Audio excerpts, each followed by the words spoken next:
23절은 같이 읽겠습니다. 나더러 주여 주여 하는 자마다 다 천국에 들어갈 것이 아니요 다만 하늘에 계신 내 아버지의 뜻대로 행하는 자라야 들어가리라.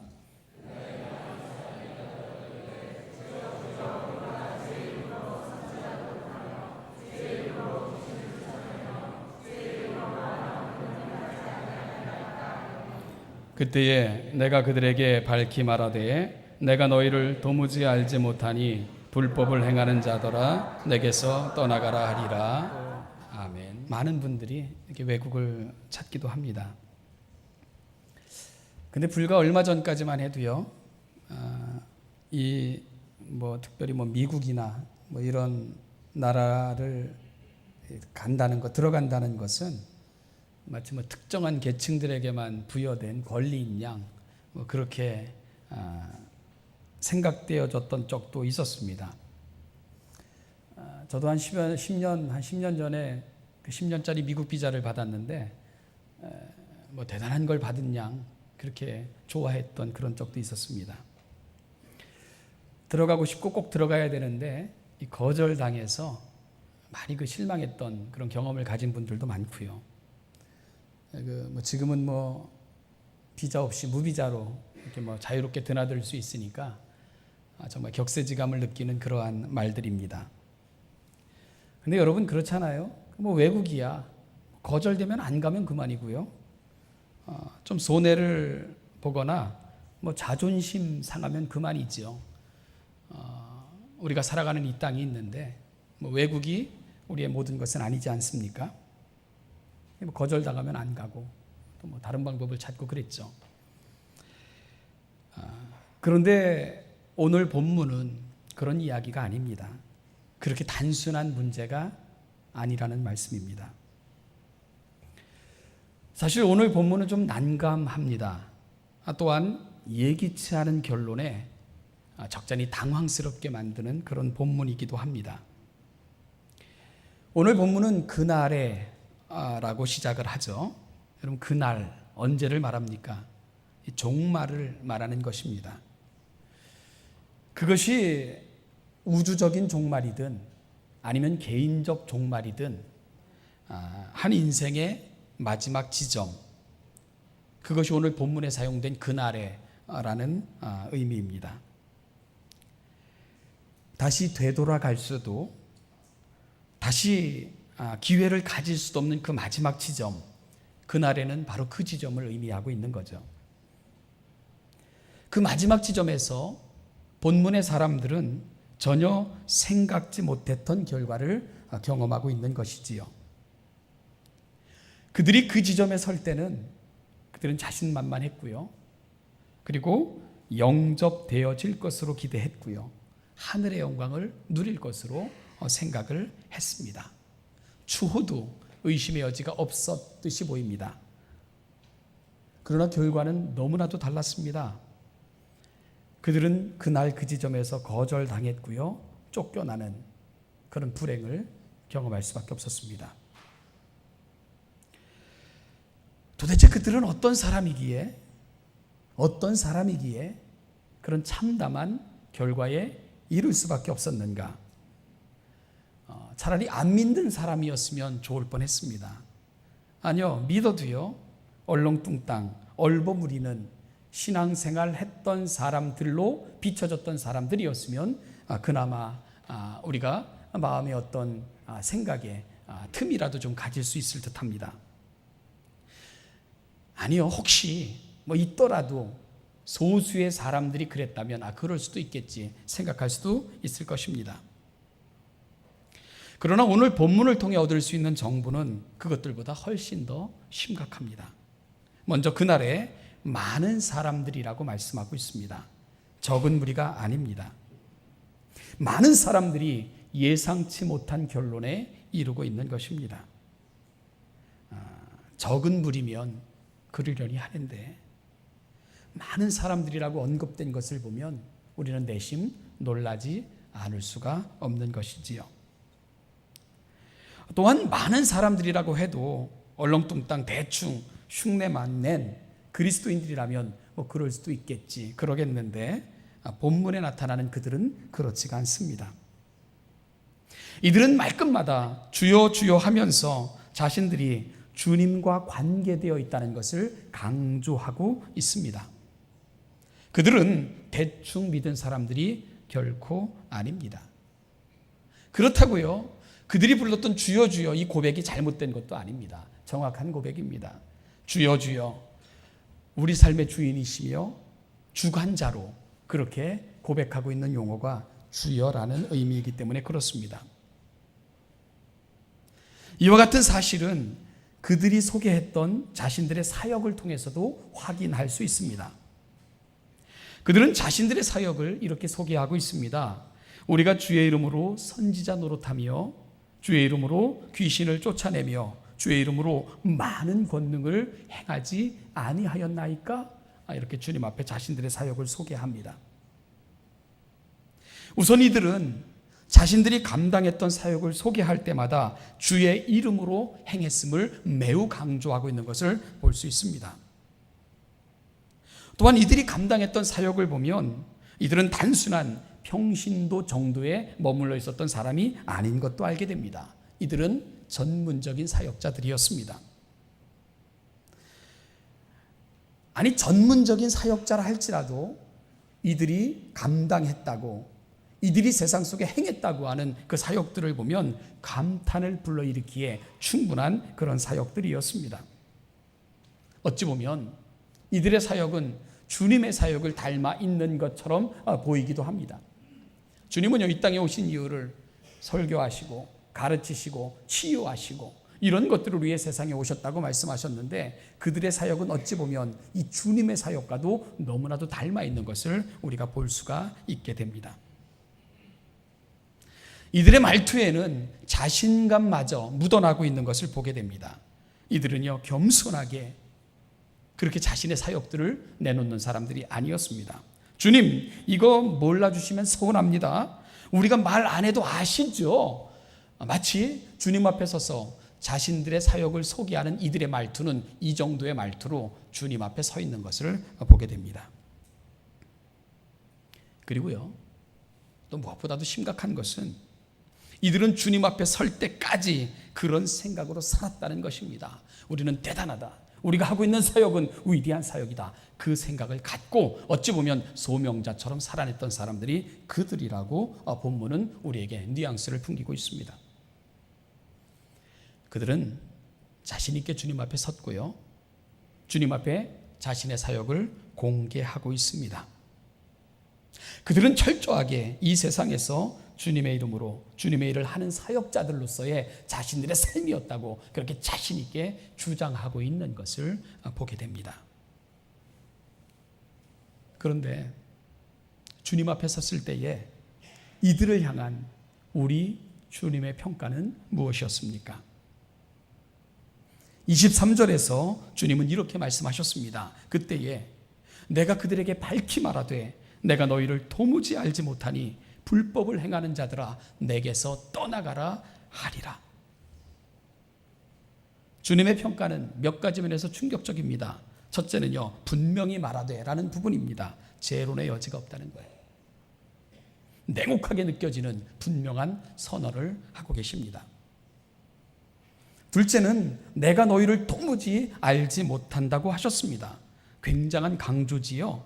전혀 알지 못한다는 겁니다. 극단적 부정을 그들에게 주님이 하고 계신 것입니다. 셋째는 그들을 가리켜 불법을 행했던 자들이라고 평가하고 계시는 부분입니다. 불법을 행했다는 거예요. 법에 맞지 않는다는 거예요. 불법이 뭡니까?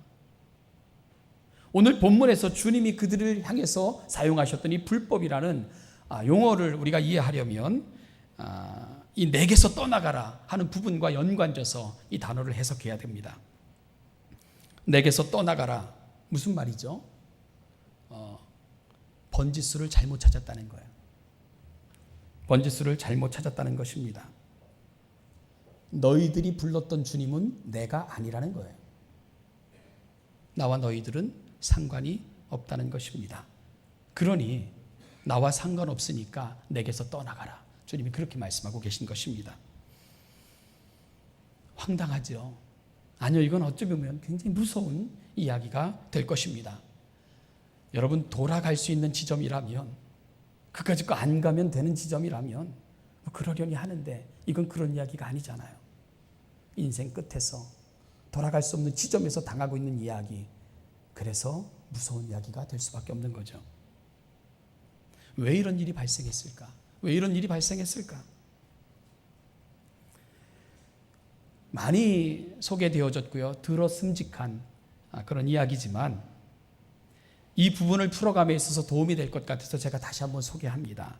본 회퍼라는 사람이 그의 책 제자도의 희생이라는 책에서 사용했던 개념입니다. 값싼 은혜라는 개념이죠.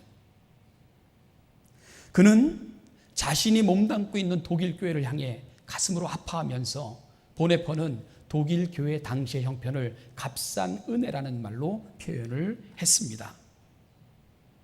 그는 그 당시 독일 교회를 바라보며 값싼 은혜에 사로잡힌 교회로 평가하면서 값싼 은혜를 이렇게 정의했습니다.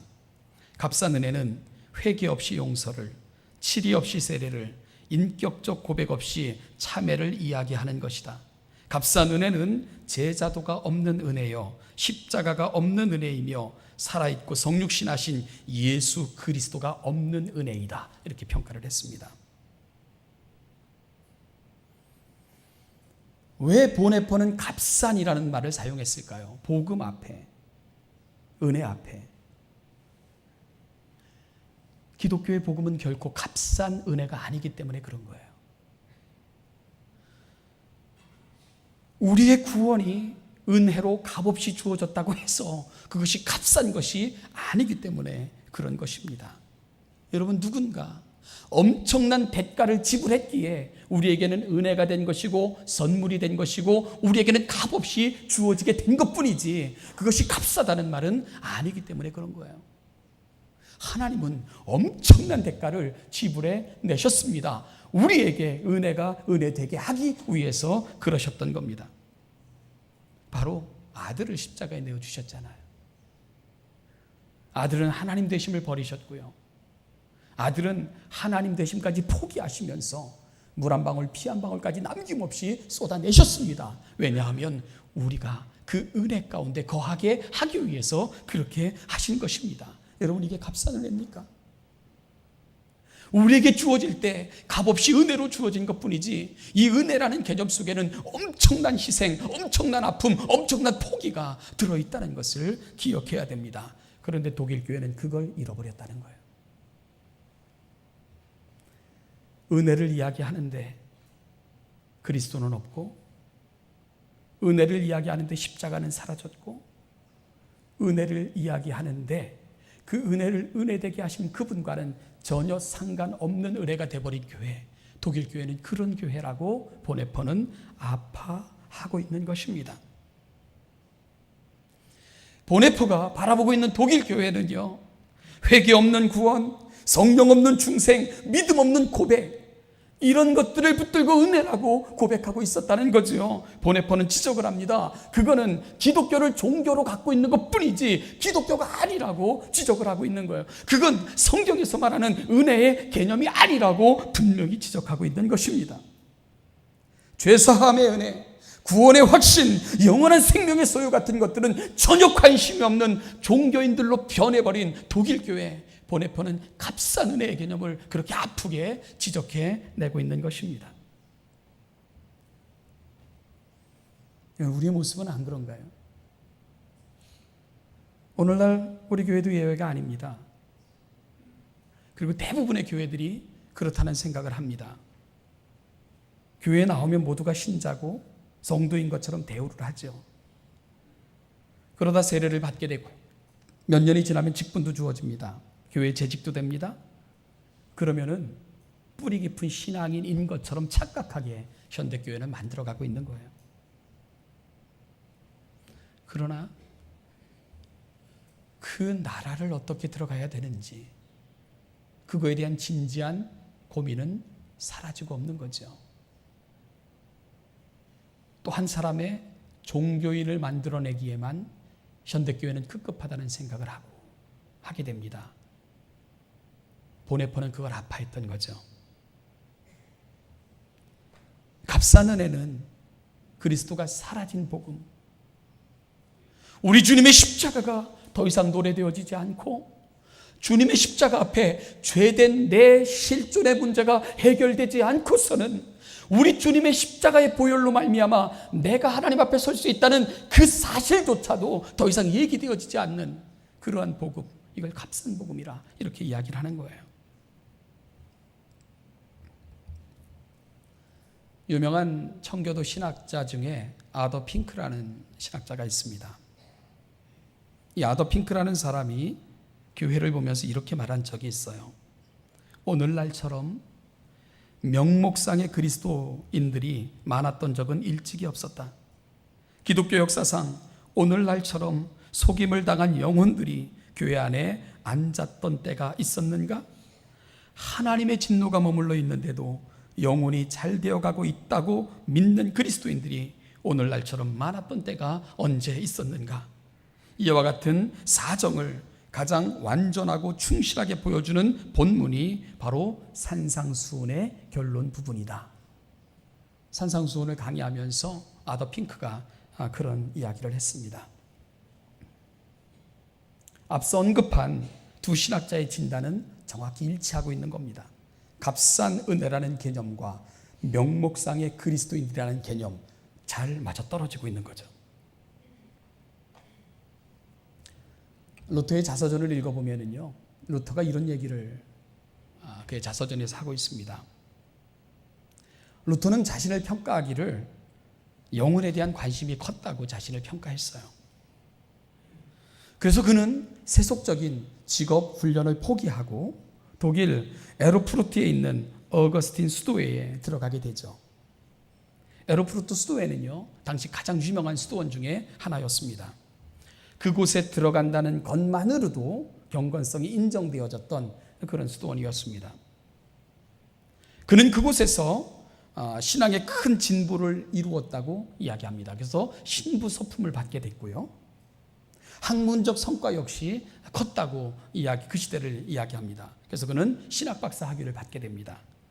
그리고 신학교에서 시편, 로마서, 갈라디아서, 히브리서 이런 것들을 강의할 정도로 그는 또한 탁월한 학문성을 인정받기도 했지요. 루터는 그때를 회상하면서 이런 얘기를 했어요. 만약에 그 당시 그때 누군가가 나에게 와서 당신은 주 예수 그리스도의 신성을 믿으십니까? 하고 묻는다면 나는 분명하게 믿고 말고요 라고 대답했을 것이다. 누군가 그때 내게 와가지고 당신은 예수께서 십자가 위에서 죽으셨으며 그 죽으심은 당신의 죄를 위함임을 믿느뇨? 하고 물어본다면 나는 그렇다고 대답했을 것입니다. 누군가 나에게 그 당시 예수 그리스도께서 세상을 심판하러 다시 오신다는 사실을 믿습니까? 그러면 나는 놀라우면서 그렇습니다. 나는 경외함으로 그 사실을 받아들입니다. 하고 대답했을 것이다. 그러나 그때 나는 십자가의 의미도 믿음으로 구원 얻는 것에 대해서도 주님을 인격적으로 만나는 것에 대해서도 나는 개념이 없었다. 이렇게 얘기하고 있어요. 신학박사 학위를 받고 신학교에서 가르치고 신부 서품을 받고 모든 것이 완벽해 보여요. 그때 사람들이 와서 예수를 믿느냐? 그럼요. 이 세상의 종말을 믿느냐? 그럼요. 십자가 죄사함 믿느냐? 그럼요. 대답했을 것이지만 지금 와서 그 당시를 회상해 보면 나는 십자가를 경험한 적도 주님을 인격적으로 만난 적도 그분이 내게 왜 필요한지에 대한 진지한 고민도 없었다. 그렇게 표현하고 있는 겁니다. 오늘 본문에서 만나는 사람들이 그런 사람들이에요. 루터가 나의 초창기 시절이라고 얘기했던 그 시대에 머물러 있었던 사람들, 오늘 본문에서 만나는 사람들입니다. 여러분, 예수 믿지 않아도 신학박사 될 수 있어요. 예수 믿지 않으면서도 신학교에서 교수 사역할 수 있습니다. 예수 믿지 않으면서 목사 할 수 있어요. 예수 믿지 않으면서 장로 될 수 있습니다. 예수 믿지 않고 인격적으로 만남이 없으면서도 권사, 집사 충분히 할 수 있습니다. 성도로 얼마든지 살 수 있어요. 그리고 많은 일들 행할 수 있어요. 구제하고 봉사하고 많은 일들 할 수 있습니다. 많은 성과 드러낼 수 있어요. 루터는 그런 종교인이었다고 자신의 과거를 고백하고 있는 거예요. 그러면서도 말할 수 있다는 거예요. 나는 주의 이름으로 사제 노릇했고 주의 이름으로 가르쳤고 주의 이름으로 권능을 귀신을 쫓아내지 아니하였나이까 얘기할 수 있다는 거예요. 그런데 루터는 후에 이게 얼마나 어리석은 것이었는지, 이게 얼마나 우매한 것이었는지, 이게 얼마나 잘못된 것이었는지 나는 그리스도를 만난 이후에 비로소 알게 되었다, 이런 고백을 쏟아내고 있는 것입니다. 그건 아무 의미가 없었다는 것, 그는 가슴 아프게 고백하고 있는 겁니다.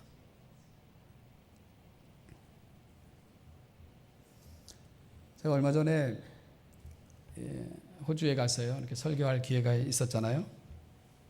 근데 한 교회에 설교하기 위해서 좀 일찍 교회를 도착을 했습니다.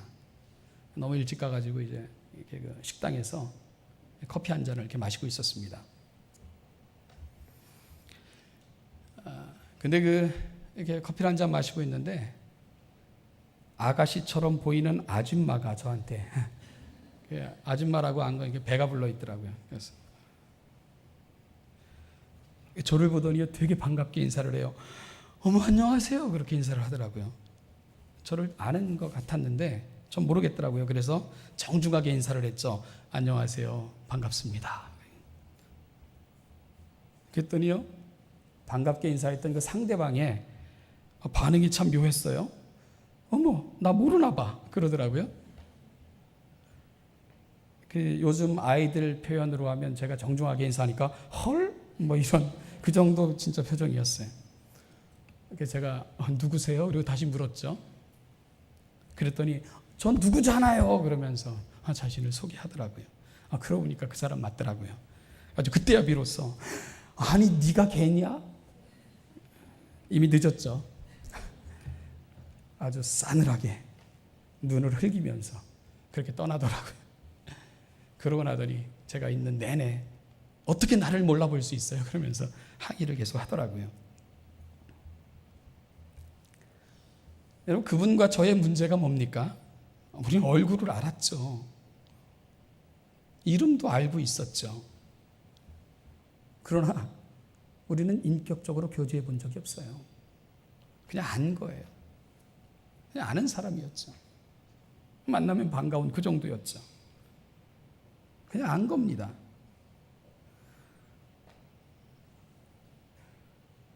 뭐 자주 연락을 하는 것도, 서로가 어떻게 사는지 궁금한 것도 아닌, 그냥 아는 거예요. 그냥 만나면 그때 반가운 그런 사이였죠. 그것이 그런 결과를 만들어낸 거예요. 그럼 사람 사이는 그럴 수 있어요. 뭐 여자는 제 부인만 안 잊어버리면 뭐 쫓겨나진 않지 않습니까? 사람 사이는 그럴 수 있죠. 그러나 오늘 본문은 그런 이야기가 아니잖아요. 영생을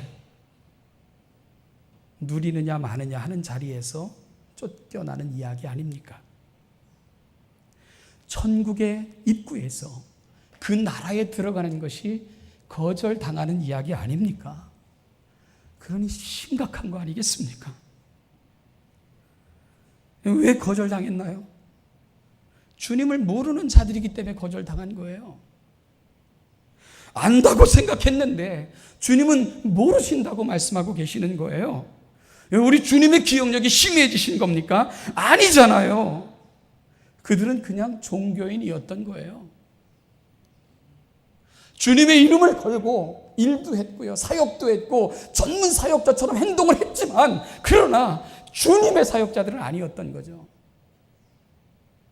그들은 결국요, 십자가 없는, 우리 주님의 긍휼이 없는, 주님과의 만남이 없는 그런 신앙의 수준에 머물러 있었던 거예요. 그러니 주님이 모르시는 거죠. 주님이 모르시는 거죠.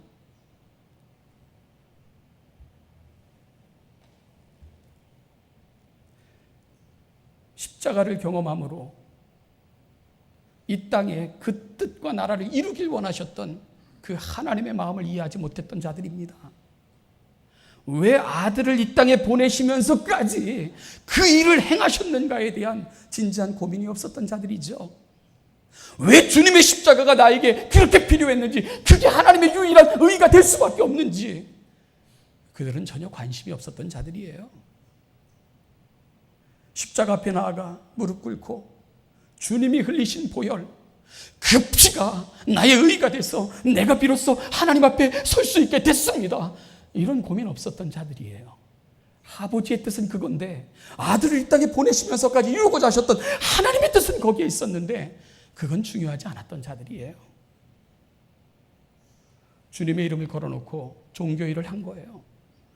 주님의 이름을 걸어놓고 목사 노릇한 거예요. 주님의 이름을 걸어놓고 사역자 노릇한 거예요. 노릇한 겁니다. 노릇.